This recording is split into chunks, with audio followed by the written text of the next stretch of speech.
final los vuelvo a repetir. Todo esto, ahora que estamos grabando, vamos a dar de nuevo la bienvenida y voy a comentarles algunas novedades. Así no las repito al final, ya que quedan grabadas.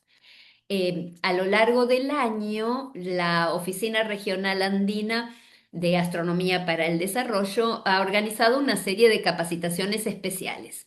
La de astroturismo ya terminó, varios de ustedes participaron en ella.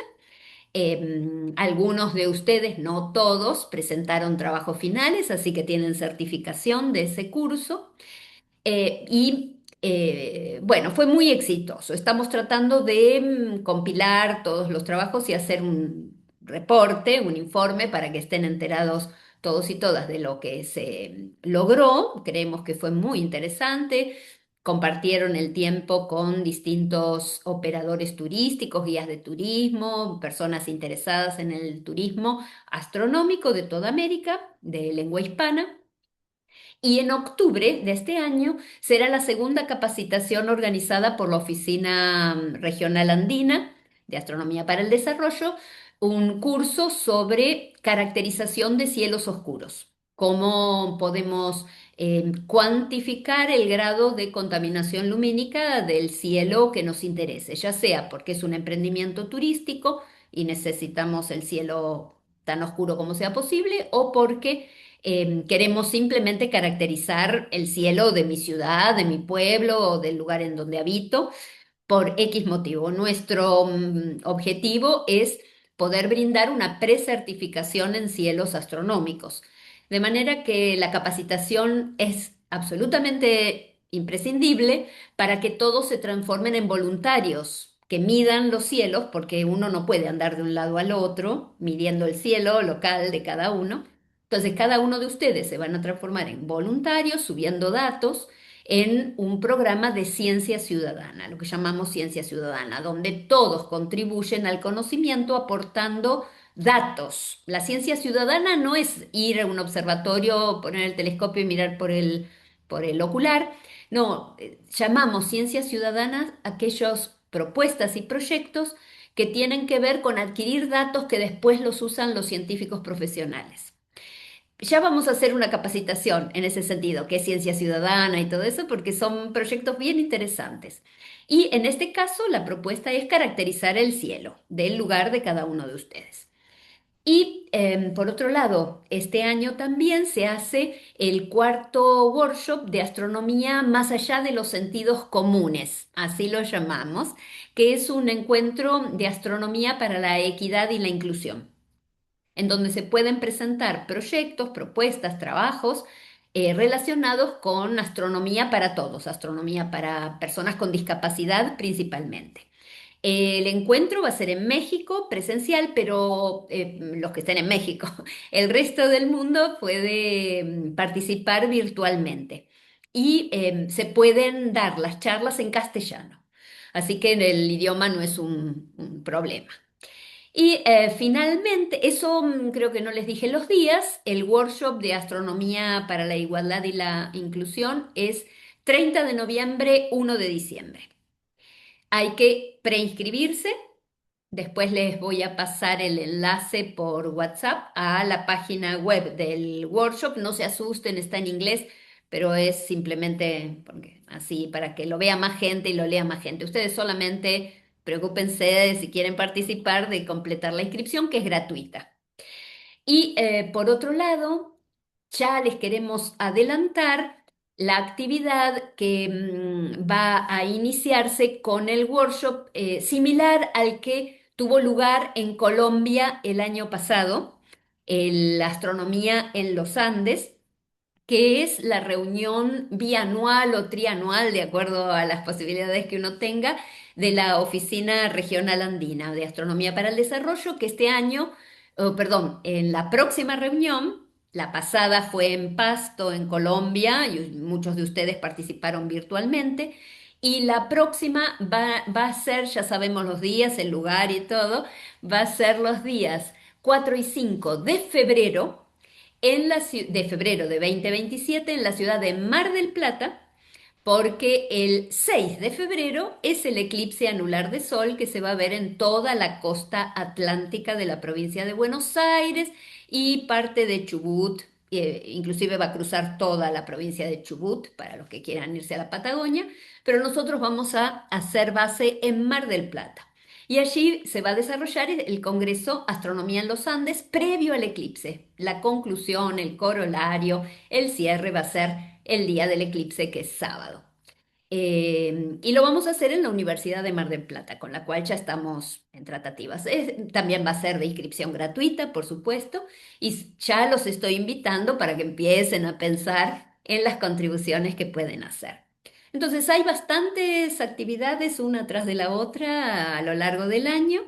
Em, y bueno, como siempre, ustedes están en nuestra red de contactos y de líneas de información, así que les va a llegar el material a medida que vaya ocurriendo.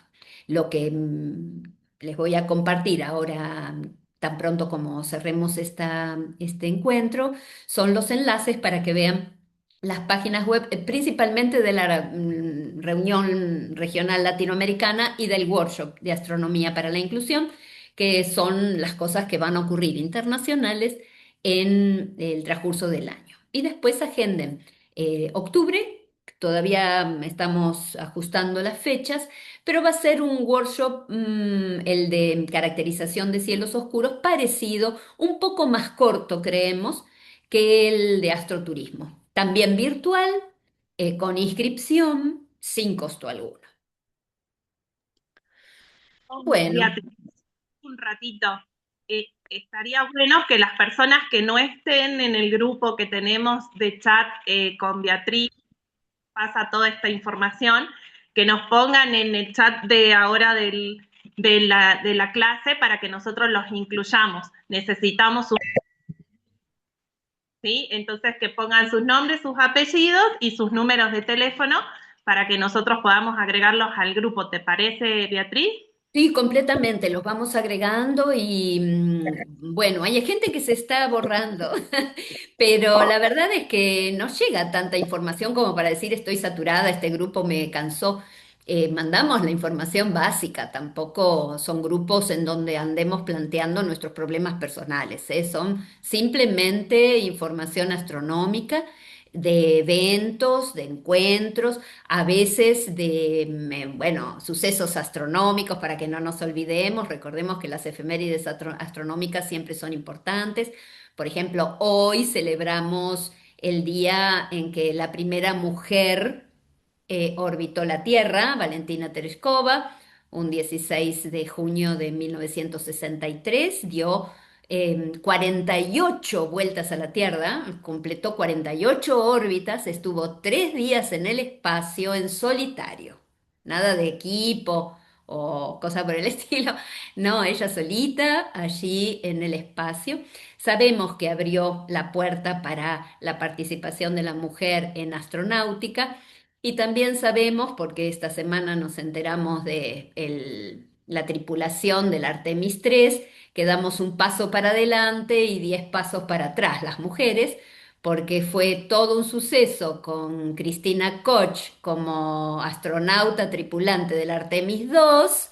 Y ahora las Artemis 3 volvieron a ser 4 astronautas hombres y ya está, ya hicimos lo que nos correspondía. Es medio triste, pero es la realidad y hay que desenmascarar la discriminación que es permanente. Y aparte, peor es la justificación que dio la NASA. Si se hubieran quedado solo con, bueno, eran los mejores astronautas que teníamos, supongan que estaba bien. No, agregaron, ya hay bastante diversidad porque hay un afroamericano y un latino.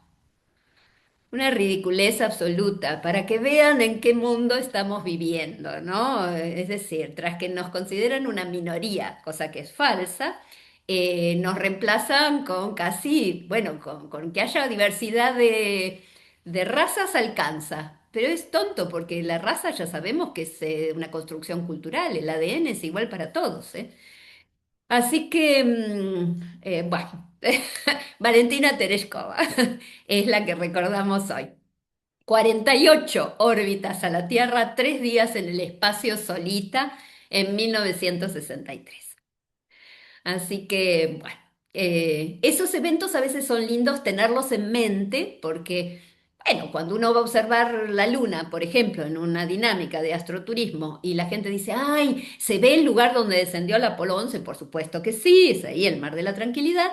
Y de paso uno puede contar otras anécdotas, ¿no? Ah, porque el primer hombre en el espacio también es algo registrado, Yuri Gagarin más o menos todo el mundo lo recuerda. Pero cuando uno dice, bueno, también hubo una primera mujer en el espacio, ah, sí, no sabía. Es lo más típico que solemos escuchar. Ah, qué bien, no lo sabía. Bueno, en algún momento se es el primero, ¿no? El primero en algo. Eh, Así que bueno, esas efemérides a veces están lindas, son anécdotas que nos sirven bueno, ser parte de hacerla parte de la dinámica de la atención a los visitantes. Siempre se van contentos con algo que no saben. Recuerden que el turismo científico es una actividad que permite transmitir conocimiento, además de disfrutar el cielo, pasarla bien, relajarse y sentirse unido con la naturaleza y vincular los paisajes terrestres y celestes. Además, uno puede transferir un poco de conocimiento que seguramente los visitantes no tienen. Con algo nuevo se van a ir. Bueno, si les parece, Alicia, si te parece, podemos comenzar, porque ya son y 15, no quiero extenderme mucho. Perfecto, Beatriz. Iniciemos nomás. Muy bien, entonces me van a permitir compartir la pantalla. Después voy a tratar de terminar con tiempo para que si desean hacer ay no, no era ese el que debía haber compartido, pero ya lo arreglamos. Si que desean hacer algunos comentarios o preguntas o cosas por el estilo, lo podamos hacer. Esperen que me equivoqué de entorno. Ujú. Ahí, a ver si lo puedo. Ahí está, ahora sí.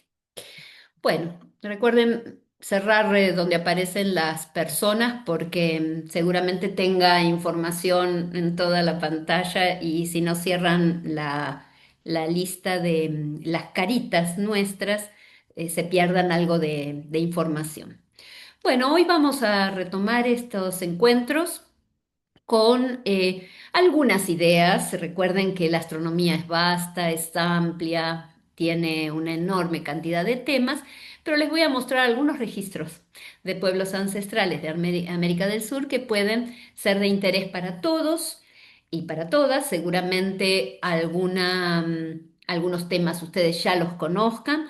Pero como me decía una amiga muy querida hace muy poco, vos repetí que de la repetición uno también saca mucho conocimiento. Espero no repetirme textual, ya saben que yo de memoria no me sé nada, pero iniciemos este encuentro con una reflexión, hablando de la ciencia y de la tecnología como parte de la cultura, que parece que no lo fuera.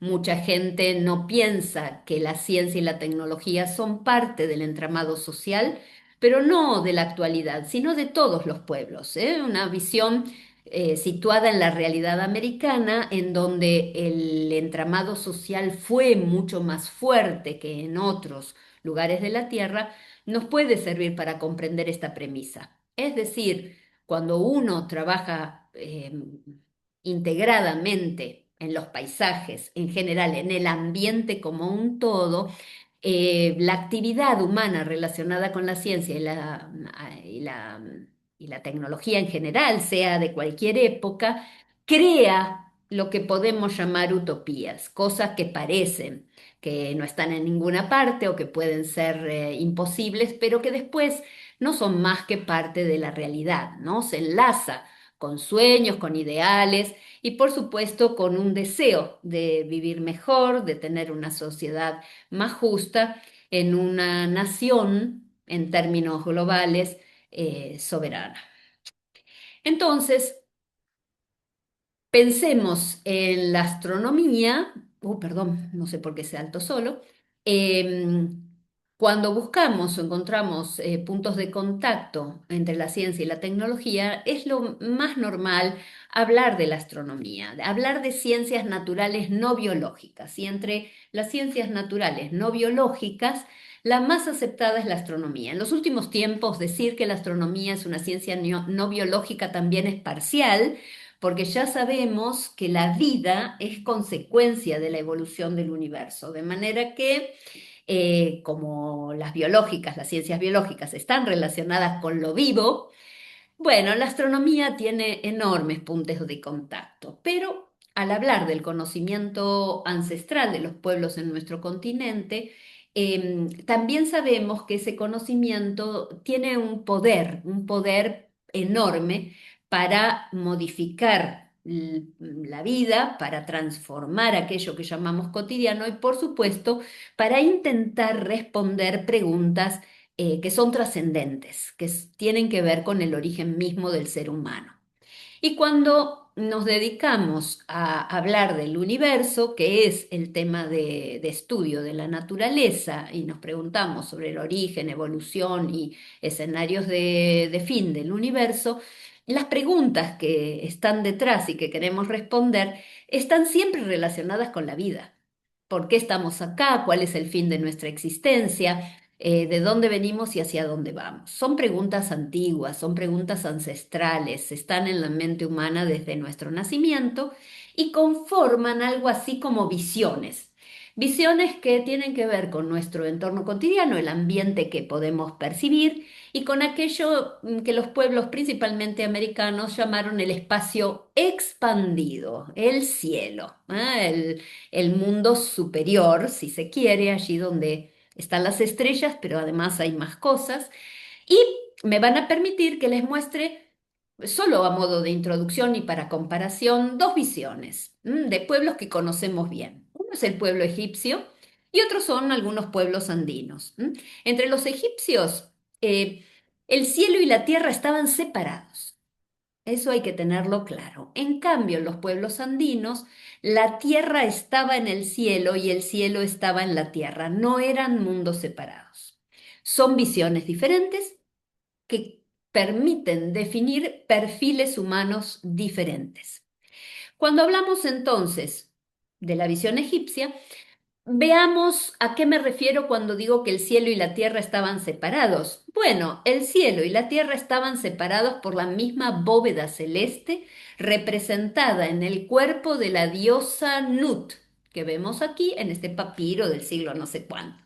En ese papiro vemos a Nut enmarcando, englobando algo que es la tierra, en donde el dios protector está a sus pies, aquí en el piso, es el dios Heb, el dios del cielo, de la tierra. Nut, la diosa celeste, que hoy en día se asocia, hay varios arqueoastrónomos trabajando en esto, se asocia con la mismísima imagen de la Vía Láctea que vemos en la imagen inferior. Por otro lado, los egipcios utilizaban el cielo como parte de su vida cotidiana. Eso lo sabemos. En todo el planeta el cielo fue usado para la vida cotidiana y transformó a las sociedades de manera completa, porque al poder utilizar el cielo y explicar, o por lo menos calcular, los fenómenos repetitivos, saber cuándo iba a pasar algo a partir de la observación celeste, por supuesto, los pueblos podían tomar decisiones. Partes de esas decisiones estaban relacionadas con la agricultura. Y gracias a la agricultura, el ser humano modificó su forma de vivir para siempre, sacando algunos pocos ejemplos que aún perduran sobre el planeta Tierra de pueblos nómades. En general, los pueblos éramos nómades en el pasado hasta que logramos sembrar y cosechar y almacenar la cosecha en alguna parte para cuando no hubiera posibilidades de sembrar y cosechar rápido. Y eso generó, por supuesto, lo que llamamos agricultura.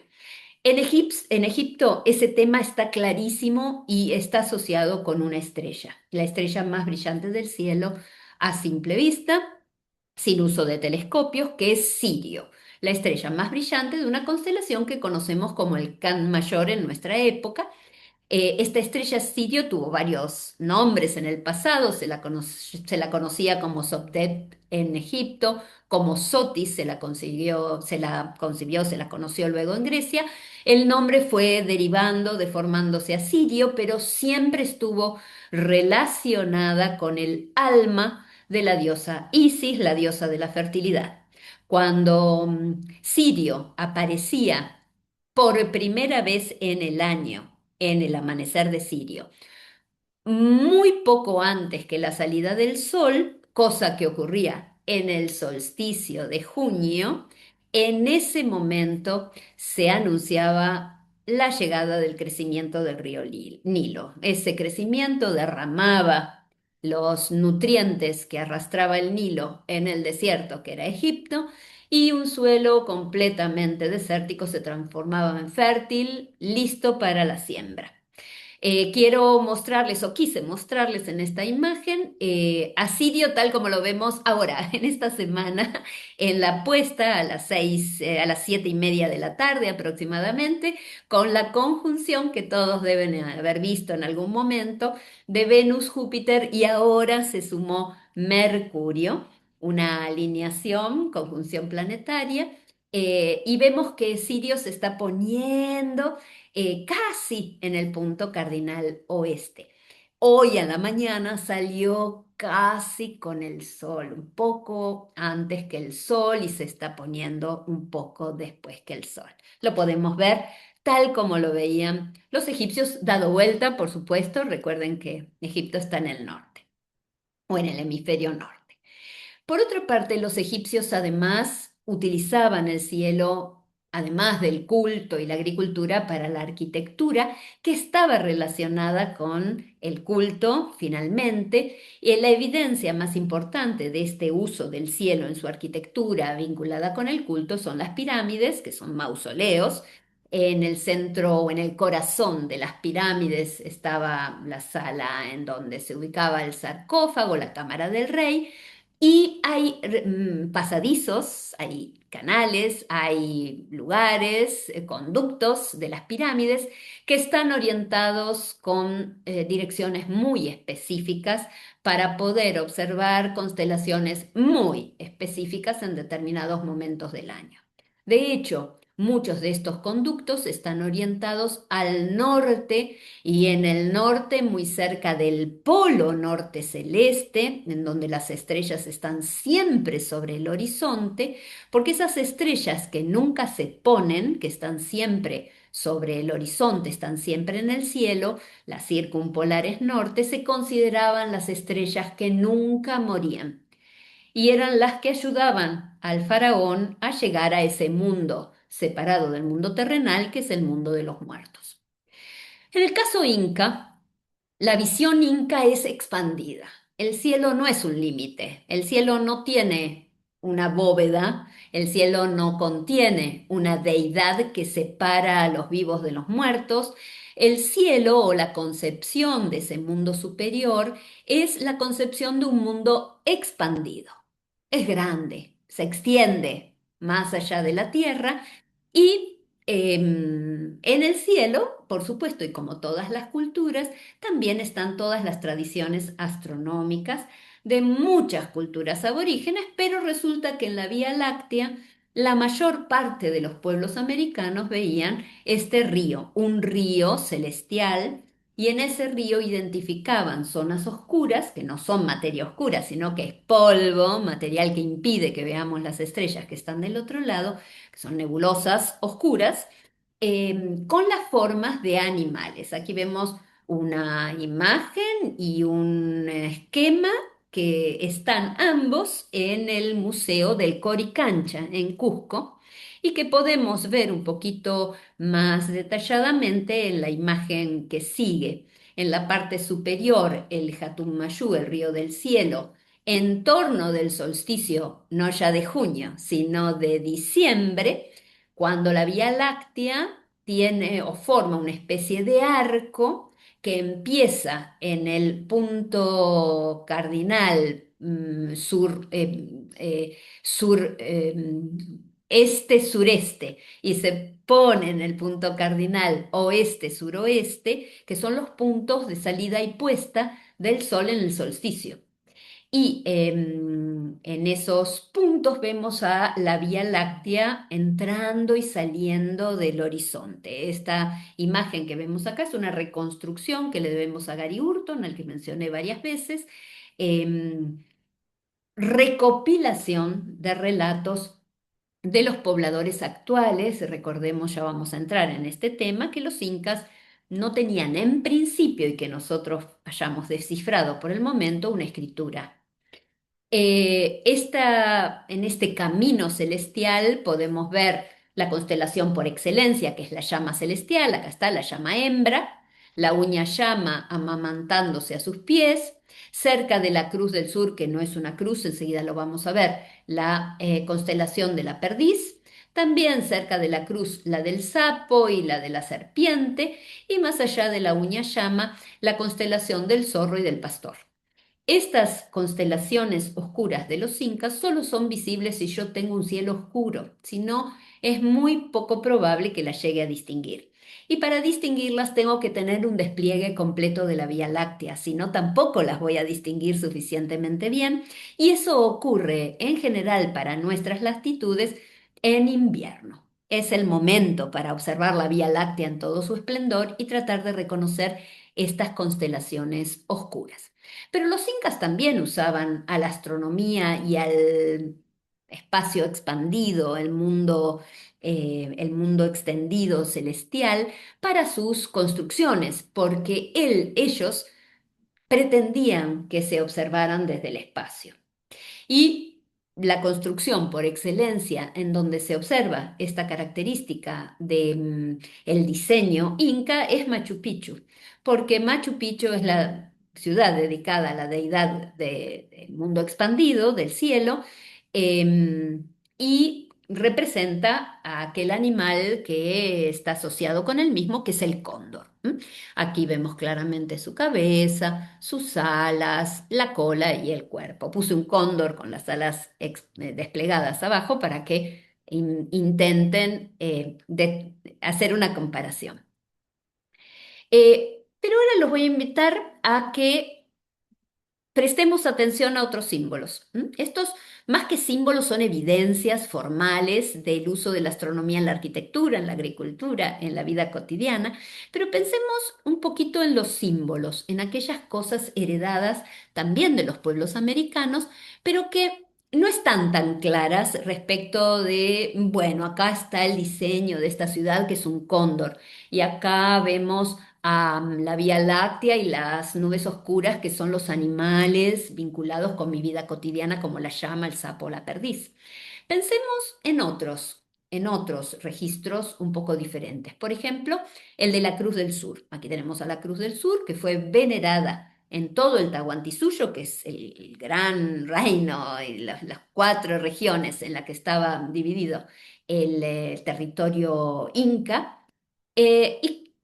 Para la cual existen registros antiquísimos. Uno de esos registros es un geoglifo que lo vemos aquí. Acá está la Cruz del Sur, se los voy a señalar aquí con el cursor. La Cruz del Sur, como verán, tiene un eje mayor y un eje menor. El eje mayor y el eje menor no están exactamente a 90 grados. Vemos que esta representación es correcta, así se ve la Cruz del Sur. Tiene un poco de diferencias en cuanto a los brillos de las estrellas, porque la estrella de la base de la cruz es la más brillante y las magnitudes de las estrellas van cayendo, cada vez más débil, en el sentido de las agujas del reloj. La de la base de la cruz es alfa de la cruz, beta, gamma, delta, según la denominación occidental, ¿no? Europea, eurocéntrica, diríamos. Bueno, la aceptamos porque es fácil para recordar. Pero la Cruz del Sur, este registro, era venerado no por ser una cruz, la cruz no tiene ningún significado en los pueblos americanos. Esta imagen de la Cruz del Sur o esta constelación de la Cruz del Sur es fundamental para orientarse en el espacio-tiempo, diríamos ahora, y para poder medir cosas, porque la Cruz del Sur es uno de esos vínculos entre la tierra y el cielo. Aquí en esta diapositiva tenemos una imagen del cielo, a la izquierda una carta celeste de las europeas tradicionales, simplemente para que ustedes presten atención a la cruz que está allí enmarcada en rojo. Esa es la cruz y es la que utilizamos para señalar la ubicación del polo celeste, correspondiente al hemisferio en donde la podamos ver. Por supuesto que la cruz del sur se ve en el sur, no se ve en el norte. Y en dirección a la estrella más brillante de la cruz, que la tenemos aquí, si la proyectamos el eje mayor 4 veces y media, vamos a tener la ubicación del polo sur celeste. Si bajamos la perpendicular al horizonte, vamos a tener el punto cardinal sur. Y si medimos la distancia, la altura, en términos de coordenada celeste, es decir, en grados, minutos y segundos, pero en grados alcanza, si medimos esa altura del polo celeste hasta el horizonte, vamos a determinar la latitud del lugar. Bueno, esto lo aprendimos de alguien, por supuesto, y los pueblos americanos lo sabían, sin lugar a dudas, y no se lo habían enseñado ni los griegos, ni los egipcios, ni los caldeos. La Cruz del Sur es parte de lo que llamamos un calendario. Aquí la tenemos en 4 momentos calendáricos del año. Todas estas visiones de la Cruz del Sur están sacadas del Stellarium, por lo tanto, están bastante bien. Además, vemos los colores de las estrellas, con lo cual también recuerden que las estrellas tienen distintos colores. Los colores tienen que ver con la temperatura superficial. La estrella de la base de la cruz es casi blanca, beta de la cruz es azul. Gamma, alfa, beta, gamma de la cruz es anaranjadita, y delta de la cruz es más azul y épsilon es más rojiza. Entonces, tenemos a la cruz en esta primera, creo que tengo otro, a ver, déjame ver, ahí está la cruz para los que no la pueden encontrar todavía. A las 8 de la noche, para el 21 de junio, el 21 de septiembre, abajo, tal como la vemos, a las 8 de la noche, el 21 de diciembre y el 20 de marzo, es decir, en los solsticios y los equinoccios. Y ustedes podrán ver que la cruz va cambiando de posición como si fuera las manecillas de un reloj, solo que el cambio se produce cada 3 meses y la estoy viendo rotada en 90 grados a la misma hora de mi reloj. De manera que si yo tengo otro tipo de reloj y veo a la cruz en el cielo, puedo exactamente saber en qué momento del año estoy. No es solo medir o transformar el cielo en una brújula porque ubico el punto cardinal sur. No, puedo saber exactamente el momento del año y el cielo entonces es un calendario. Y la cruz me sirve como un reloj, transforma el cielo en un reloj, pero todavía la podría utilizar como símbolo matemático, porque la cruz desde el punto de vista filosófico está representando el cruce entre lo masculino y lo femenino, con un eje mayor que representa al ser humano en general y un eje menor que representa a la materia, ¿m? La vida y la materia.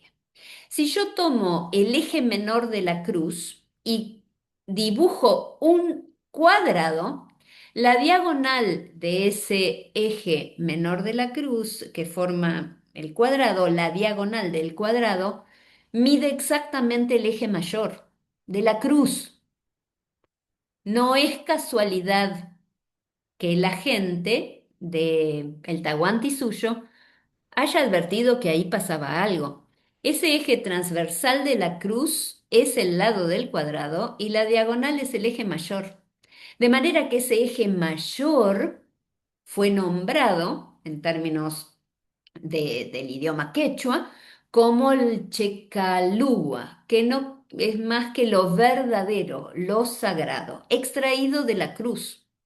Y si yo con la diagonal del cuadrado primigenio construyo con esa medida un nuevo cuadrado, puedo tener un segundo escalón en esta sucesión de cuadrados y todavía con la diagonal del segundo construyo un tercer cuadrado y puedo entonces definir lo alto, lo bajo, la unión del ser humano y los aspectos espirituales, transformando a la Cruz del Sur en un mapa en el que están las cuatro regiones del Tahuantinsuyo.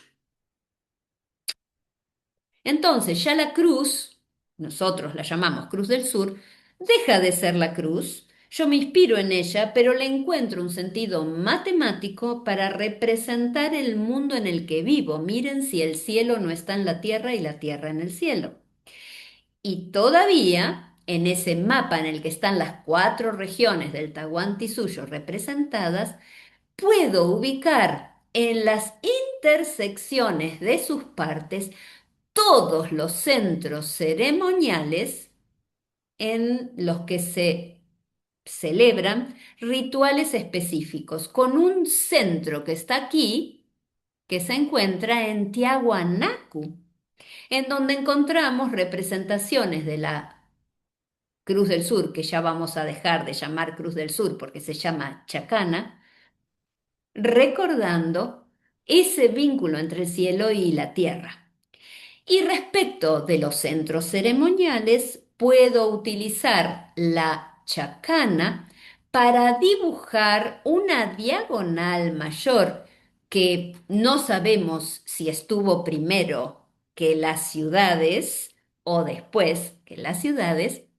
Esa intersección dibuja lo que se llama la ruta de Viracocha, que no es más que el Chapacañán, el camino del poder, el camino de la virtud, mal llamado el camino del Inca.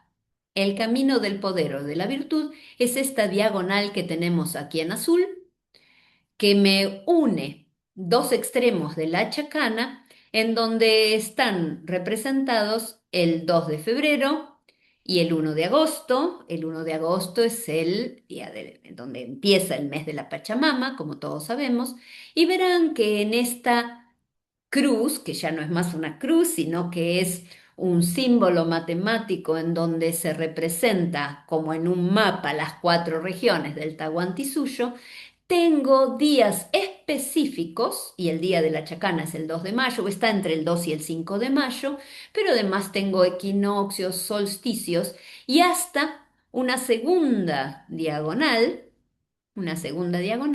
que coincide con el eje magnético terrestre. Bueno, uno puede decir que estoy especulando, sí, puede haber algo de especulación, pero también hay cosas que son indudablemente parte de una cultura de la que no tenemos tanta información. Este símbolo matemático, que es un mapa, es también un calendario, es la brújula, es el mapa, es el calendario y es un calendario que muestra la relación absolutamente inseparable entre el espacio y el tiempo y las ceremonias de la naturaleza y las ceremonias del hombre. Las medidas de cultivo, la orientación de las acciones, los momentos para realizar determinados eventos que están allí escondidos en este símbolo, que es más que un símbolo, por supuesto. Y entonces cuando volvemos a pensar en la chacana en el marco de la visión inca, tenemos que volver a su etimología. Chacana no es cruz. Chacana quiere decir puente. Es un puente entre algo y algo. El puente nos lleva de un lado al otro y por supuesto ese lado y el otro lado no es más que el vínculo entre el ser humano y el universo. Es algo absolutamente maravilloso, si se quiere, parte de una cultura ancestral de la que la mayor parte del conocimiento aún está por ser descifrado. Pero también podríamos decir que otros pueblos de la zona en donde nos ha tocado vivir tienen aquí en este símbolo en el cielo, en esta constelación, finalmente las constelaciones no son más que símbolos, otra historia. Y esa otra historia viene de la visión tehuelche, de la que hemos hablado, creo un poquito, pero ahora les voy a volver a hablar. Para los tehuelches, si bien adhieren a la chacana, en realidad esa cruz no es una cruz, sino que es la huella de un animal en el cielo, el choique, el ñandú, y aquí la vemos a la constelación del Ñandú en todo su esplendor, incluye estrellas de varias constelaciones, incluye estrellas del Centauro, de la Mosca, de la Cruz del Sur entre los occidentales. Pero verán que, bueno, es un ñandú finalmente, y la pata del ñandú está allí. Exactamente el rastro, la huella del ñandú es lo que los occidentales llamamos Cruz del Sur, los pueblos andinos Chacana. Aquí en otra imagen del Stellarium, para que vean que mirando hacia el sur, la constelación del Choique se puede dibujar. La otra pata del Choique son Alfa y Beta del Centauro, los punteros que señalan a la verdadera cruz. Bueno, por supuesto que el rastro del ñandú viene asociado con una leyenda, la leyenda de un ñandú que era perseguido por unos cazadores tehuelches y que en el último momento, cuando uno de esos cazadores, el más veloz de todos, el más hábil de todos, ya estaba acorralando al borde de un abismo al pobre animal, em, este animal gira bruscamente. En el cielo se había desplegado un hermoso arco iris y el choique pone su pie en el puente que constituye el arco iris y allí desaparece detrás de las boleadoras que habían sido lanzadas por este cazador que hasta tiene un nombre, se llama Corcoronque. Estas boleadoras de 3 bolas se pierden en la inmensidad y el ñandú, el viejo choique, dando un paso al costado, esquiva las boleadoras, pero en el cielo queda su rastro eterno, para que lo recordemos y para que pensemos que allí también Abby tuvo la oportunidad de escapar. Algunos relatos asocian a esta boleadora de 3 bolas con las 3 Marías, porque la boleadora salió disparada para cualquier lado y las 3 Marías son el cinturón de Orión que están hacia el norte. De manera que, bueno, este cazador revolea las boleadoras o la boleadora y sale disparada para cualquier parte de tal forma que termina en el otro lado de la esfera celeste, mientras el choique escapa raudamente. Aquí vemos otra de las representaciones del ñandú, el rastro del choique, con las estrellas de la cruz alfa, beta, gamma, delta y epsilon. Recuerden que las letras están asociadas con el brillo de las estrellas y que no son parte de las culturas andinas. Hubo un astrónomo que se llamó Johannes Bayer que en 1603 decidió catalogar a las estrellas según su brillo, llamando alfa a la más brillante. Y a medida que iba cayendo su brillo, siguiendo el alfabeto griego. Por supuesto que había más estrellas que letras en el alfabeto griego, así que después hubo un poco de problemas y hubo que introducir otros números. Pero siempre la Cruz del Sur marca es una forma de orientarse en el cielo para cualquier cultura, sea cual sea la leyenda a la que adhiramos. Y ahora sí, vamos a pasar muy brevemente, y no porque yo conozca mucho de este tema, pero los quiero introducir para que ustedes trabajen con ellos a otros símbolos. Y uno de esos símbolos son los quipus, porque así como uno encuentra lenguaje matemático en la chacana, el lenguaje matemático inca está en muchos lugares, en muchos otros sitios, y uno de esos lugares está en los nudos que forman los que denominamos los quipus. Quipus significa nudo. Eh, Hay en estos nudos, según el entender de muchos antropólogos y etnólogos, un código secreto que todavía no hemos logrado descifrar. Hay algunos relatos a través de los cuales sabemos que aquí hay información, Uno de esos relatos es el que heredamos de Guamán Poma, seguramente lo conocen, a Felipe Guamán Poma, que en 1615 publica un libro que se llama Primera Nueva Crónica y Buen Gobierno. Este libro tiene más de 1000 páginas, pero tiene varias, algunos cientos de páginas con dibujos, estrictamente dibujos. Probablemente los recuerden porque son dibujos muy singulares en donde se relata la vida cotidiana de los incas. Bueno, de 1600 ya habían sido, bueno, arrasados, ¿no? Por supuesto, ya no existía el Inca, estaban los españoles, pero la vida cotidiana seguía con muchas restricciones, con cambios en su vida cotidiana, pero con la conservación de algunas cosas que son difíciles de remover.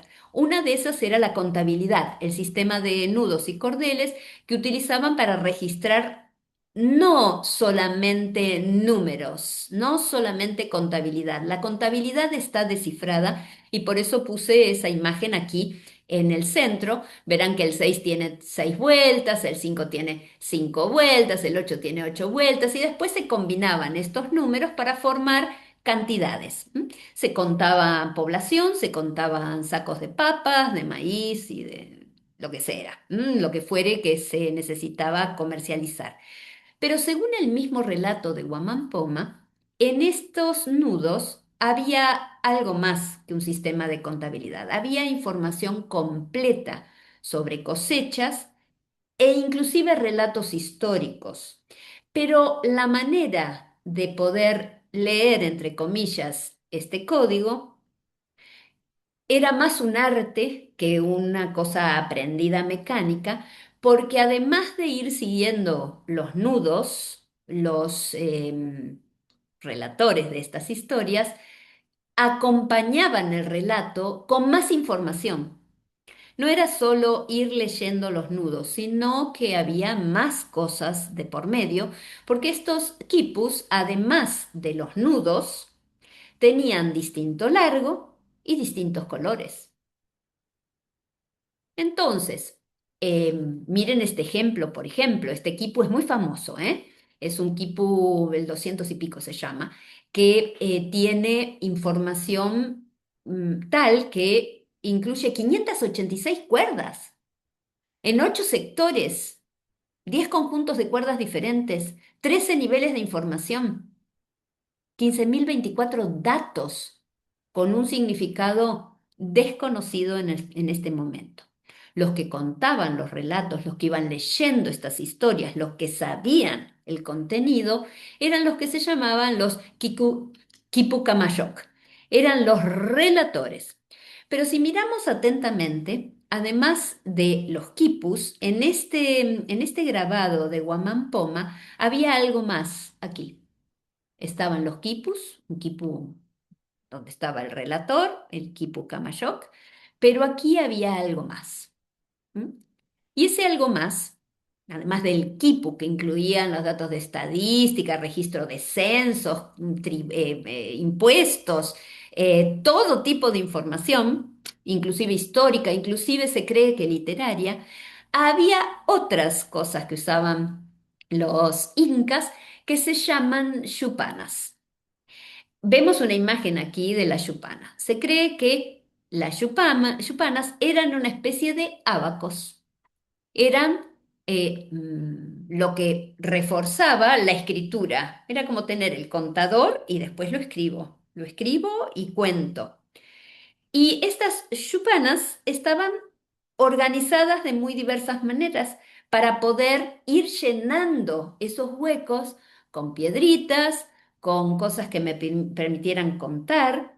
Y hay inclusive restos arqueológicos que hoy en día es difícil identificar con chupanas, inclusive objetos cuyo nombre se perdió, no se sabe cómo se llaman, pero que se relacionan con otras cosas, y ya tenemos quipus, chupanas, y ahora vamos a entrar en el tocapu, que son ideogramas que fueron usados por todas las civilizaciones preincaicas, cuyo significado se desconoce.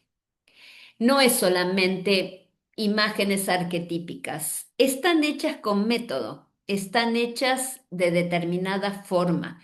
Hay propuestas que por ahora son solo especulación, debo decirlo. No hay nada que nos permita afirmar nada respecto de los tocapus, pero miren ustedes esta secuencia que les muestro aquí. Tenemos una chupana, aquí tenemos en madera, el ábaco en tres dimensiones. Han sobrevivido, los hay de piedra, los hay de madera. Los hay grandes, pequeños, algunos los llevaba el relator de historias, otros no, muchos se perdieron, por supuesto, pero aquí hay un esquema. En la primera imagen es un esquema de una chupana arqueológica, una de los tantos tipos que se reconocen. Hay varios tipos diferentes y los colores están solo para que podamos distinguir regiones, los sectores en que está dividido ese ábaco. Pero después podemos en la segunda imagen individualizar el dibujo, hacerlo más esquemático, separando, borrando la división en sectores que me permiten contar. Y todavía en el tercero vemos la transformación del segundo imagen en algo que ya no es una chupana, que es un tocapo, que es existente, que se encuentra en los tejidos de estos personajes, en los tejidos de los antiguos y también de los modernos. Y todavía el mismo dibujo más simplificado en la cuarta imagen hasta llegar al último, que es el que se conoce con el nombre de llave inca, en donde se piensa que está representada la filosofía inca, la filosofía asociada con el Shanantim Masintim, que es el dualismo complementario, la integración de los mundos, lo que en Oriente se llama Yin y Yang. Bueno, ese dualismo complementario era parte de la filosofía inca y se cree que está representado en estas figuras arquetípicas. Hay algunos autores que dicen que en los textiles donde vemos estas imágenes también hay un lenguaje, solo que no lo podemos descifrar. Entonces, ya un poco a modo de conclusión, si se quiere, cada vez que nosotros pensemos en nuestros pueblos andinos y nos acerquemos, por ejemplo, al solsticio de junio, ahora, este fin de semana, y veamos que ya está súper probado que en los solsticios el sol aparece en lugares naturales, por supuesto, pero que están marcados por construcciones incas o construcciones de los pueblos de los Andes en general. Por ejemplo, ese amanecer en el solsticio en uno de los tantos registros arqueológicos arquitectónicos, Inca cerca de Cusco, lo que habla de una relación absoluta entre la astronomía y la arquitectura, por supuesto. O que veamos el registro en Tiahuanacu de este símbolo matemático que llamamos chacana, que es un símbolo matemático, que es un mapa del Tahuantinsuyo y que además es un calendario. O nos detengamos a observar la arquitectura inca, no ya porque por una ventana vamos a ver aparecer el sol en un punto en el horizonte determinado en una determinada época del año, sino porque estoy dedicando esa estructura, ese diseño arquitectónico al mundo expandido, como es el caso de Machu Picchu. O cuando nos detengamos a pensar en lo que hablamos de los símbolos, ya sea que hablemos de los quipus, no solo la contabilidad, sino toda la vida cotidiana, incluida su historia, en esas cuerdas que no solo incluyen nudos, sino largos y colores diferentes, y no hay dos quipus iguales. O cuando hablemos de los ábacos para contar y para llevar el cálculo de la vida cotidiana. O cuando hablemos de los textiles. Acá los vemos en los grabados de Guamán Poma. Quipus, chupanas, tocapus, todos registros existentes desde, vaya a saber, la historia de los tiempos, y si bien no existe ninguna prueba, por el momento, tal vez en estos pueblos que fueron avasallados, conquistados y que intentaron destruir sin éxito, pero alguna buena parte de su cultura está oculta, Tal vez exista un sistema muchísimo más complejo de comunicación del que estamos acostumbrados a través de un idioma hablado, escrito. No, un sistema de comunicación con lenguajes múltiples. Eso, por el momento, no está probado, pero sin lugar a dudas, todas estas manifestaciones son manifestaciones de pueblos que eran probablemente infinitamente más conocedores del paisaje y que integraban el celeste con el terrestre mucho mejor que nosotros. Así que con esto voy a terminar. ¿Qué les pareció? Abran los micrófonos. Muy interesante, Beatriz. Hay una pregunta Sí. de una persona que no tengo el nombre, pero pregunta si la yupana, o sea, de qué época son las yupanas, si es inca o también existen registros preincaicos. Ambos. La chupana en sí es inca, ese ábaco que se lleva es inca. Los incas después por supuesto, lo distribuyeron, ¿eh? Lo distribuyeron. Pero hay evidencia preincaica, bueno, sin ir muy lejos, en Salta, hay evidencia preincaica de elementos y de instalaciones que están organizadas de tal manera que sin duda es para contar, es para poner tanto acá y después lo voy pasando para acá. Ese tipo de contar pasando una piedra a otro lado así de manera organizada. Muchos pueblos lo tienen. Uno de esos pueblos son los celtas y Stonehenge. Eh, Así que estamos hablando de preincaico, estamos hablando de antes de los españoles, sin lugar a dudas.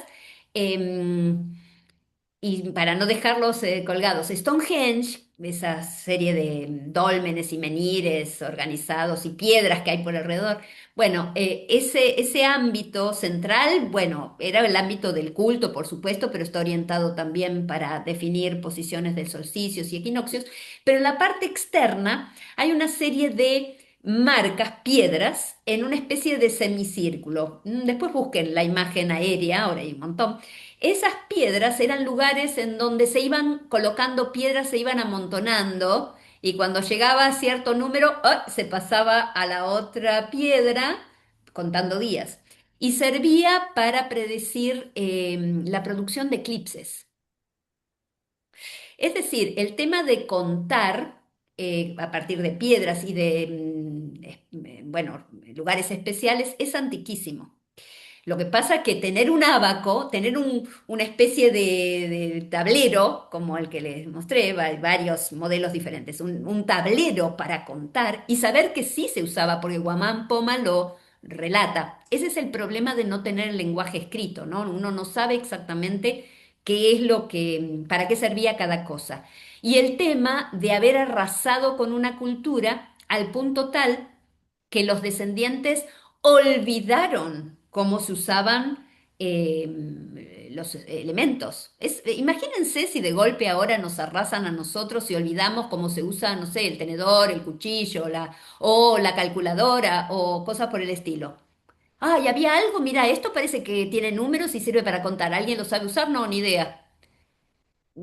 Ahora, tal vez existan todavía personas que conocen algo más. El problema actual para poder conocer o para poder poner en palabras modernas el conocimiento ancestral es la enorme desconfianza de los pueblos originarios con aquellos que van a preguntarle estas cosas.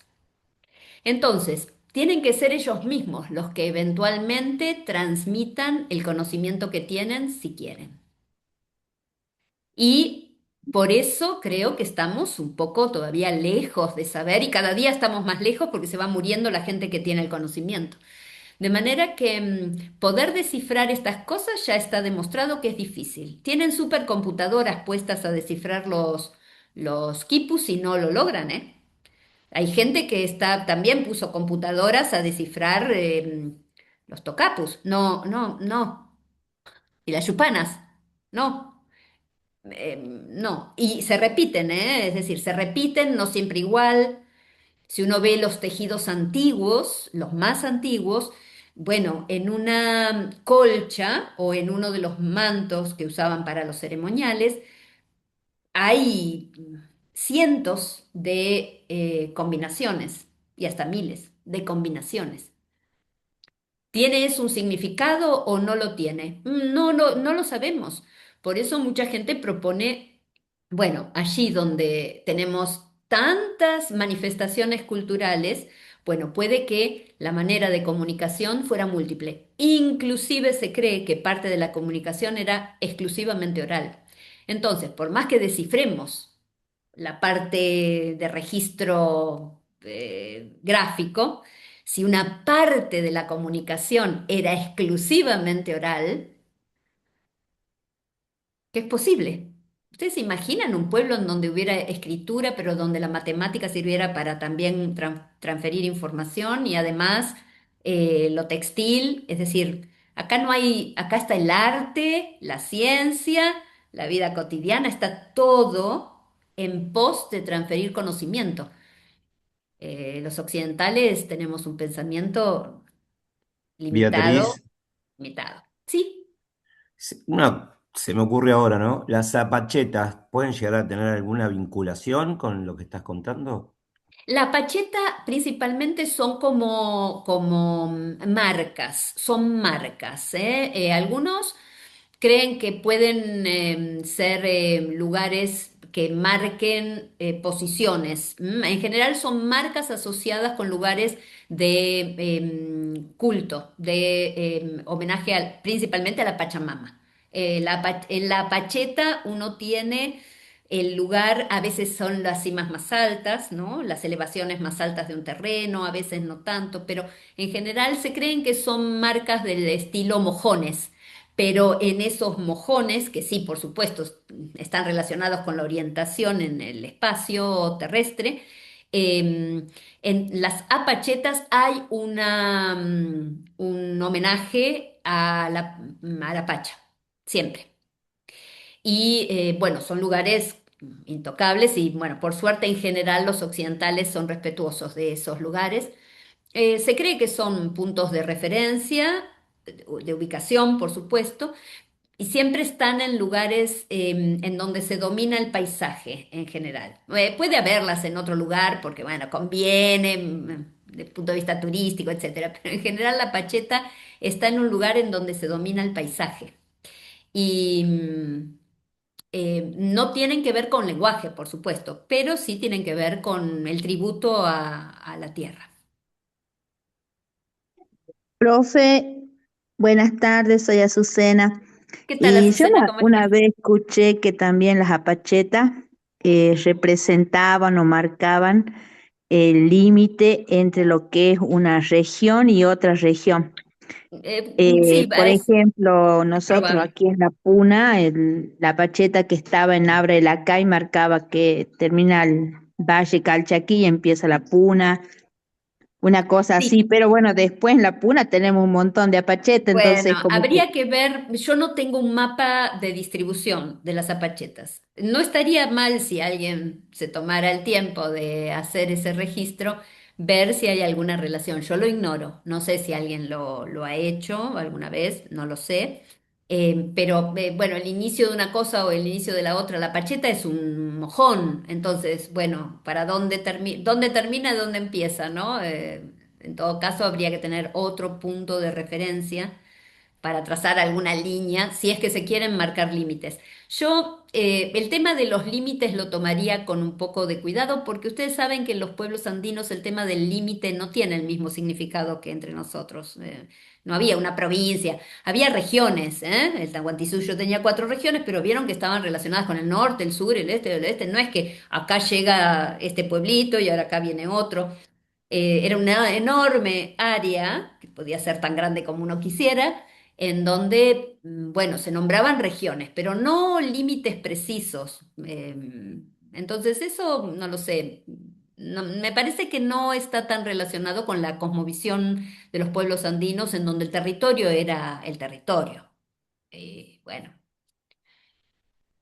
el límite, no puedo marcar mojones, puedo marcar puntos de referencia. Inclusive los dedico a la madre tierra, pero me sirve para no perderme. Llegué hasta ahí, bien, hice mi camino correcto, llegué hasta el próximo punto y hasta el próximo punto. En ese sentido también podemos ver a la chacana, ¿no? Porque cuando uno pone en la chacana la ubicación de los centros ceremoniales, bueno, los centros ceremoniales están en determinadas posiciones y por supuesto que en todos los centros ceremoniales hay apachetas o, bueno, registros vinculados con el culto y la ceremonia relacionada con la Pachamama, Hola, incluyendo el soy, centro de Tiahuanacu, ¿no? Que es bastante significativo, ¿no? De dónde sale. Recuerden que en general el pueblo inca sale de Bolivia. Así que, bueno, por eso Bolivia, Perú, Ecuador, es ahora eso. Antes era, recordemos, el Tahuantinsuyo. ¿Mm?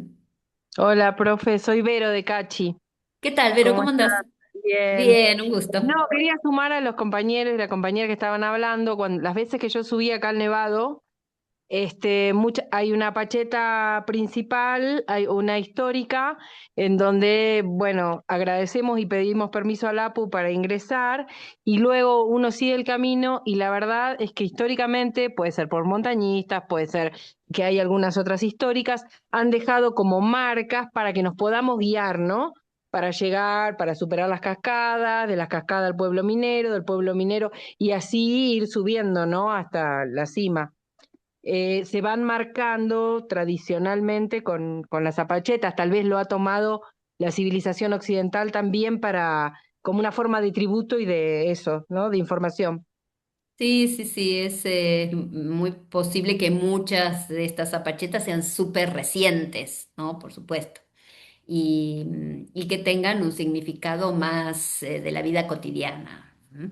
Pero no hay que olvidar que el conocimiento, el vínculo con la tierra a través de este tipo de ofrenda, en donde, bueno, uno pone la época de los incas no había botellas de vino y cosas de las que ahora le ofrecen y ofrendan a la Pachamama. Seguramente no era igual. Ese tipo de ceremonia no se ha conservado, sin lugar a dudas, no se ha conservado igual que en el pasado. Así que, bueno, hay que, cuando uno lo transporta el conocimiento a la época actual, hay que moverse con cuidado, ¿no? Porque inclusive, bueno, este fin de semana es Inti Raymi, ¿verdad? Eh, bueno, qué sé yo, cómo era la ceremonia original de los incas. Recuerden que los relatos que no tienen forma de ser verificados se van transmitiendo de generación en generación con ciertas deformaciones, siempre. Entonces, bueno, uno ahora ve algo que seguramente no tiene nada que ver con el pasado, pero bueno, ahí está, por lo menos tenemos conciencia de que hubo un pasado. No nos queda otra porque está el registro, por lo menos en los edificios, ¿no? Lo que dejaron en pie. Pero, por ejemplo, en Cusco, que hacen la ceremonia ahí en el Coricancha, no queda casi nada del Coricancha. Arriba del Coricancha hay una iglesia. Es bastante triste, ¿qué quieren que les diga? Es triste, porque claro, uno ve el cimiento, que era el Coricancha, eh, y arriba está Santo Domingo. Y entonces uno dice, ay, qué sé yo, no sé. Y lo hacen ahí y es una mezcla de cosas, ¿no? Y por eso ahora está todo mezclado con lo que los conquistadores, bueno, los invasores, ¿no? Hicieron muy efectivamente, que es bueno, borrar en parte esa cultura. Y entonces uno, claro, especula porque no tiene todo el conocimiento y a medida que se va enterando de algunas cosas, bueno, se suma un conocimiento más, pero hay que andar con muchísimo cuidado porque la mitad de lo que se dice se inventa. Entonces, cuando la gente dice, bueno, ahora vamos a hacer una investigación de los pueblos de no sé cuánto, y uno dice, ay, pero la verdad es que, ¿cómo lo vas a hacer? No, no, yo ahora voy y hago entrevistas y ya la gente me cuenta y entonces saco la información. Y uno sabe positivamente que no es así, que la gente cuenta cualquier cosa, te cuenta una historia, y entonces vos te vas contento, ay, esta es la historia real.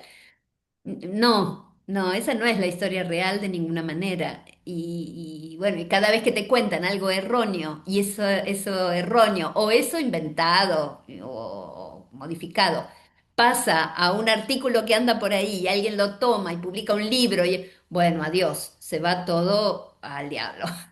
Y entonces vamos perdiendo nuestro conocimiento, pero por el mal trabajo que hacemos con las personas que conservan algo de esa cultura, qué sé yo, hace siglos, ¿no?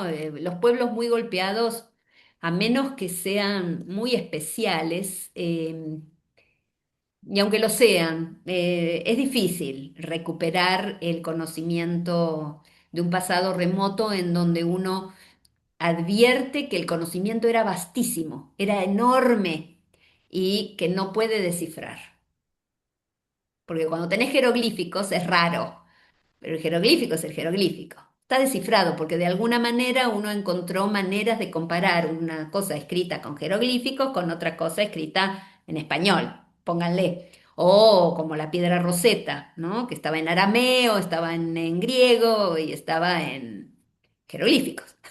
Entonces uno, bueno, tiene manera, pero con esta manera de comunicar su conocimiento del pueblo, de los pueblos andinos, no, evidentemente la manera de comunicar era más compleja, la tenían, pero descifrarla no lo puede hacer ni siquiera la inteligencia artificial. Es bastante impresionante eso.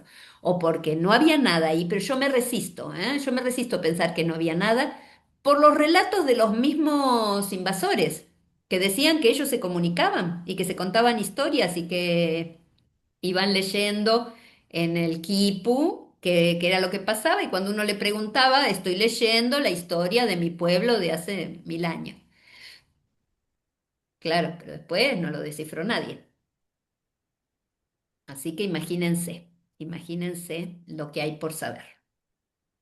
Por el momento tenemos estos registros. El registro se ha mantenido, los textiles se han mantenido. La manera de contar, bueno, no sé si toda la gente usará esa manera de contar de las chupanas, pero está el registro. Se contaba con esos contadores. Era fantástico.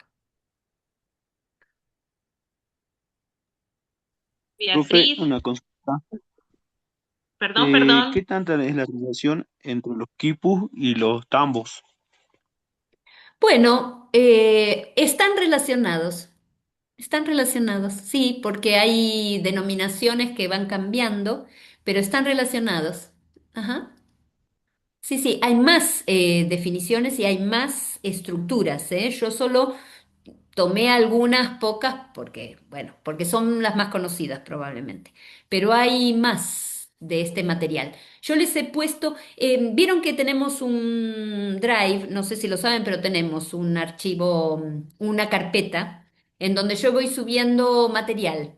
Si alguno no la tiene, en el WhatsApp después les paso el enlace para que bajen los textos. He subido parte de textos y textos completos sobre estos temas que seguramente van a ser de su interés, ¿eh? Así que si están de acuerdo, les comparto la carpeta.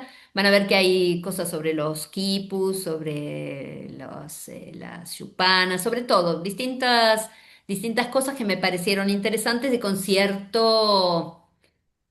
cierta rigurosidad, por lo menos con bibliografía y cosas por el estilo, vieron que hay mucho texto dando vuelta y en general yo trato de moverme con mucho cuidado porque el material es así, muy delicado en el sentido de que es difícil verificar lo que la gente dice. Entonces, cuando uno transmite algo, bueno, a ver, ¿cuánto consenso hay sobre este tema? Bueno, hay varios autores que dicen que puede ser, que están buscando, que acá se encontró algo, que se logró descifrar algo, por ejemplo, lo que es contar está descifrado, pero lo que es otras cosas, el largo, el color. Recuerden, además, hay algunas personas que dicen que el tocapu, que todos los textiles no tienen que ver con lenguaje, sino que tienen que ver con heráldica. Hay gente que dice que son símbolos de las casas, de las familias, que se distinguen como si fueran los escudos, vieron, de los caballeros, con la heráldica. Hay muchos autores que dicen que eso en realidad no tiene nada que ver con la escritura, sino que son imágenes arquetípicas vinculadas con la heráldica, con los símbolos que identifican familias o incas en especial. Puede ser, la heráldica se basa en eso, en imágenes que tienen que ver con, bueno, acá tengo las tres torres y acá tengo un león en el campo de Flores de Lis, qué sé yo, los escudos europeos. Bueno, de la Edad Media. Algunas personas dicen que eso, los textiles son exclusivamente heráldicos y que no tienen nada que ver con la escritura. Puede ser, puede ser. Ahora, ¿vieron cómo de un ábaco se desprende lo que se llama la cruzinca? Es decir, se desprende la simplificación de algo que me sirve para contar, llego a una imagen que uso en un textil. Eso a mí me llama la atención, pero los antropólogos y etnólogos todavía no saben, ven el vínculo, ven la transformación, la simplificación de un dibujo más complejo en algo súper simple, pero no le encuentran una explicación final a esto tiene un significado más allá de la figura arquetípica que encontramos en muchos textiles y que indudablemente las tejedoras está internalizado, porque cualquiera que haya visto tejer estas obras de arte sabe que las tejedoras no tienen el patrón al lado, tejen nada más. Tejen, tejen, tejen, tejen. Lo tienen acá el patrón. Tejen, tejen, tejen, tejen. Y cuando termina, está todo. Y uno dice, ay, ¿esto cómo lo hiciste? Me lo enseñó mi abuela, te dicen, ¿no? Mi mamá. O, claro, pero ¿te lo enseñó cómo? ¿Cómo te lo transmitió? Porque ¿cómo haces para reproducir esto sin patrón? Y lo reproducen sin patrón. Es muy impresionante ver tejer a las tejedoras ahí cerca de Tiahuanaco, en Bolivia, en Perú, las personas que se dedican al textil. Y uno va viendo cómo van apareciendo todas las imágenes. Y no es que siguen, ah, ahora tengo que poner esta lana, ahora tengo que poner esta otra, ahora viene este color y ahora... No, es un conocimiento que está en el ADN inclusive. Es muy impresionante. Así que bueno, bueno, no sé si les ha sido interesante lo que acabamos de ver. Ya estamos llegando casi al final. Eh, Les voy a mandar la bibliografía. Siempre traten de leer algo más que lo que vemos acá. Hay textos para, bueno, ahora me inspiro un poco más y hago un poco más y voy sumando estas historias y relatos a mi propia práctica, a la práctica de atender a los turistas o de enseñar o a la práctica que me toca en la vida, en el espacio en el que me desarrollo. Beatriz, Buenas tardes, doctora. a ¿Qué ver, tal? no, ¿Cómo estás, Mirta? ¿Qué tal? ¿Cómo Ay, te vi. estoy? También la vi a Jessica, que no la saludé, Oh, pero la estoy viendo. sí. Y a, Hoy y a Miriam justamente. también, que saludó más Hola, temprano. hola, Y no profe, sé qué hola. más. Los que están con las cámaras prendidas, yo Hola. los veo y los saludo. Y por supuesto, Adriana, que está allí, bueno, y todo el resto. Me alegra que por lo menos sean unas 20, 30 personas, creo que llegaron a ser. Eh, Recuerden que vamos a tratar de seguir adelante. Ahora yo puse esto porque en particular estuve trabajando un poquito en estos temas, pero si quieren, sugieran temas para las próximas capacitaciones. Vamos a tratar de que se repitan o cada mes o cada 2 meses, dentro de lo posible para todos, un horario así tranquilo, que ya volvimos a casa o que estamos por volver a casa, aunque estemos en la oficina. Y siempre recibimos con mucho gusto los pedidos, lo que nos pidan para desarrollar. Hoy me pareció más oportuno esto porque, bueno, ya estamos en el solsticio, prácticamente en el solsticio, hay que recordar a la Chacana, a la Cruz del Sur, ya sea la Cruz del Sur o la Chacana, pero hay que recordarla porque allí están escondidas estas ceremonias especiales, las ceremonias de la naturaleza, son estas, más allá de las ceremonias de los seres humanos.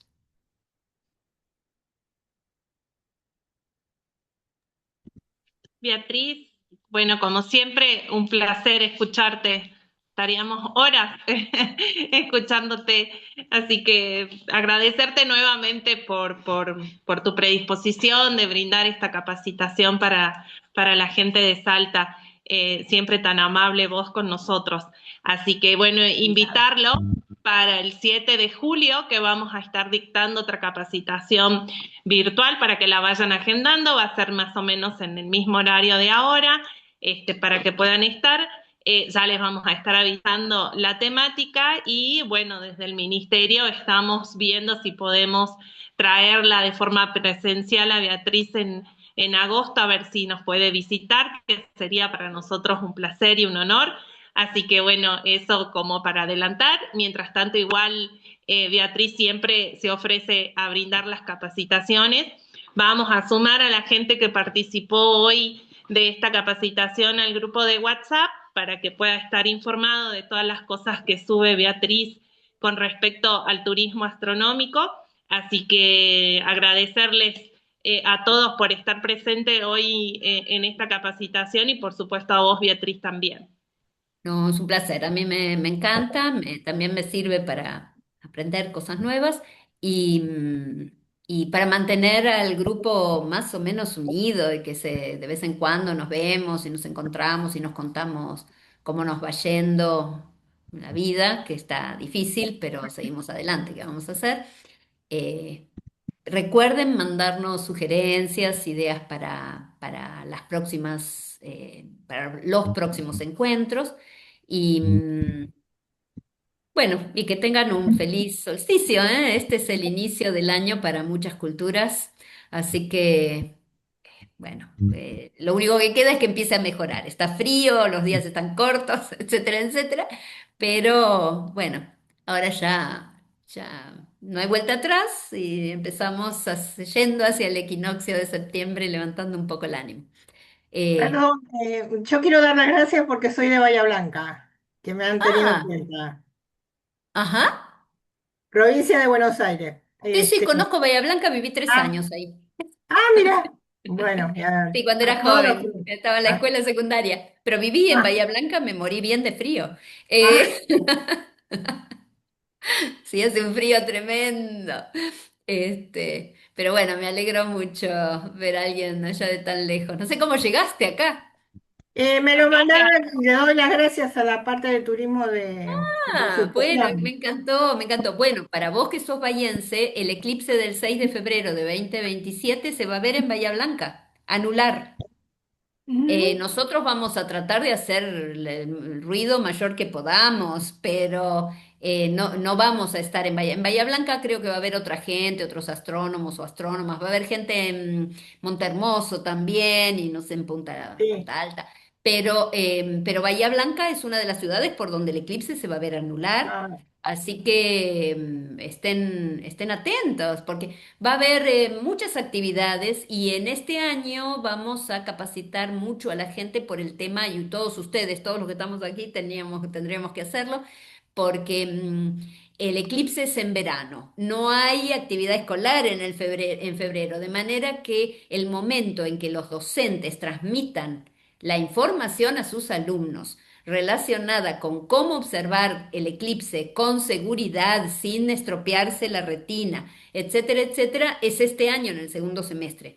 Y el docente tiene que enseñarles a fabricar las cámaras oscuras, a observar el sol por proyección y a tratar de conseguir algunos filtros especiales para observarlo.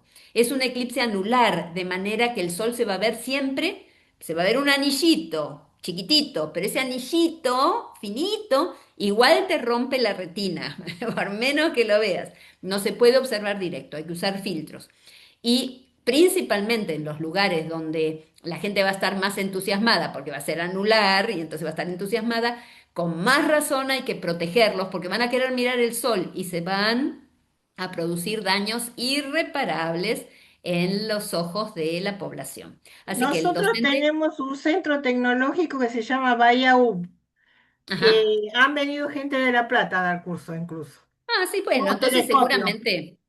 seguramente van a hacer, pero las comunidades se tienen que arreglar medio solas, ¿eh? Porque los cursos son una vez cada tanto, pero después te queda todo a vos. Entonces, hay que tratar de convencer a los docentes que hagan actividades en las clases. Un poco esto pasó en el último eclipse anular de 2024 que se vio en la Patagonia, que se vio en Santa Cruz, eh, que fue maravilloso porque los docentes realmente pusieron el cuerpo y había tal cantidad de cámaras oscuras distribuidas por toda la provincia de Santa Cruz que fue maravilloso. Así que es una cosa que no necesitas un astrónomo o astrónoma para fabricarla porque es bien simple. Así que presten atención a eso.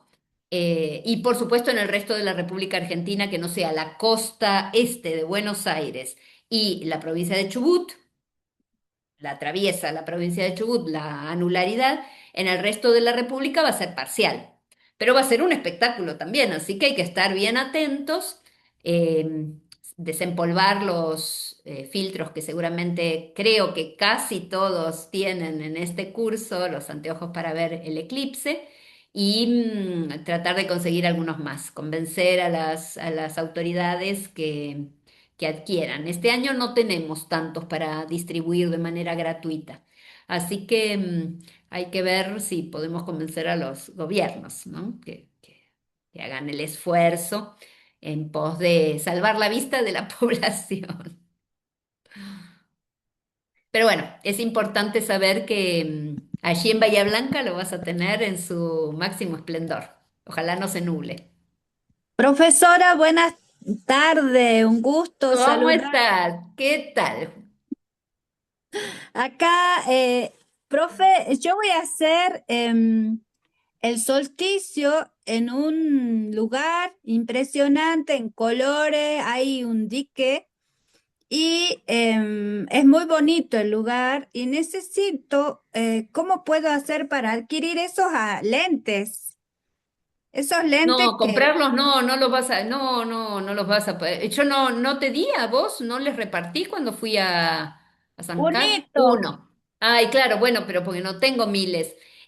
Mira, el lente se puede pasar de persona en persona, depende cuánta Ujú, gente haya, ¿no? Se los podés prestar, no hay que meterle los dedos arriba, no hay que doblarlos ni rayarlos, nada más. ujú, Pero después tenés que tener, si querés observar el sol aún fuera del eclipse, la cámara oscura sirve porque vas a ver la imagen del sol ujú, en la pantalla que es el papel de calcar, ¿no? Ahí donde se ve la imagen del sol, acordate que es el tubo o la caja, el ujú. papel de aluminio, el papel de calcar, el agujerito en el papel de aluminio. Por el Sí, agujerito en sí, el sí. papel de aluminio entra la luz del sol, se ve la imagen del sol en la pantalla, que es el papel de calcar. Si tienen alguna duda, me escriben, pero lo vimos en los Bueno, talleres. Y por otro lado, el sol también se puede ver por proyección. Así que si tienen binoculares, que los tienen, yo sé que los tienen porque los sí, compraron con sí, el sí. subsidio de la provincia, Ujú, sí, eh, se puede ver por proyección el sol. Vos ujú, apuntás el ocular, cerrás, tenés que tapar uno de los oculares y el otro lo apuntás al sol y pones detrás del ocular, el ojo no porque te hace un agujero, ya te lo digo. claro, ¿no? Lo que tenés que poner separadito del ocular es un papel blanco, un cartón o algo. Tenés que hacer una pantalla en el binocular. Vos tenés los dos objetivos, perdón, tenés los dos objetivos. Ujú, Haces un cartón que los abarque y haces un agujero solo en uno de los objetivos. Ese cartón te hace de pantalla para no tener sol en toda la hoja que vas a poner detrás del ocular. En vez de tu ojo, ujú. el ocular. Y proyectas el sol en el papel y se ve perfecto. Bien. Perfecto. Entonces, por proyección podés, con cámara oscura podés, con tus anteojos podés.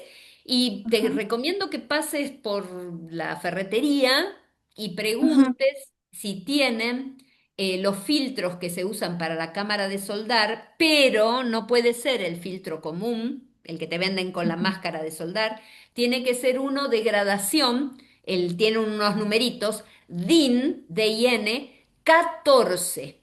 Si tienen DIN ujú. 14, ese filtro de vidrio de la máscara de soldar también sirve para ver el sol. Ok, ok. Bueno, bueno, profe, Hay un ya voy montón a de mandar cosas. fotos de cómo nos va. Y después acordate que a través, bueno, ahora es solsticio, tenés que buscarte un árbol con hojas, que tenga hojas Bien. perennes. Porque si no, te quedas ya sin posibilidad, pero a través de las hojas de los árboles se ve la imagen del sol sin lugar a duda. Las manchas de luz, esas circulares que se ven en el piso o en las paredes, son imágenes del sol. Cuando hay eclipse, ves el eclipse en esas manchas que Ujú. se proyectan en el piso o en la pared. No se ven circulares porque sí, esas son imágenes del sol y las hojas de los árboles se transforman en cámaras oscuras. Perfecto. Bueno, Así que tenés profesora, muchas un maneras gusto de verlo, verla. sí, hay muchas maneras de verlo. Bueno, bueno, profe. Si Gracias. consigo, si consigo un poco más de anteojos y voy en agosto, algunos llevaré, pero no tengo miles, no, nunca conseguimos miles, conseguimos algunos. Entonces yo, dentro de lo posible, reparto en los cursos, porque yo sé que después uno va a hacer una actividad con gente y tiene que mostrarle estos anteojos, están certificados, vieron que tienen una norma ISO, no son Ujú, cualquier cosa. ujú. Claro, pero no puedo dar muchísimos por persona porque es imposible. Pero cerca de los eclipses siempre recolectamos más y ahí podemos repartir algunos. Estén atentos. Si voy en agosto, Bueno, voy a llevar algunos. bueno, bueno, profesora, gracias. No, por nada. Bueno, no sé si hay más preguntas o consultas, la dejamos a Beatriz tranquila ya para que descanse y nos volvemos seguramente a encontrar ya en julio con la próxima capacitación. Les vamos a estar mandando seguramente al WhatsApp la invitación y prometo sumarlos a los que no están al grupo para que seamos un grupo más numeroso. Y gracias, Bueno, Adriana, por estar eso- invitándote sí, con nosotros. les quiero solamente preguntar si les gustaría, porque así les mando material, ¿les gustaría hacer el reloj de la Cruz del Sur?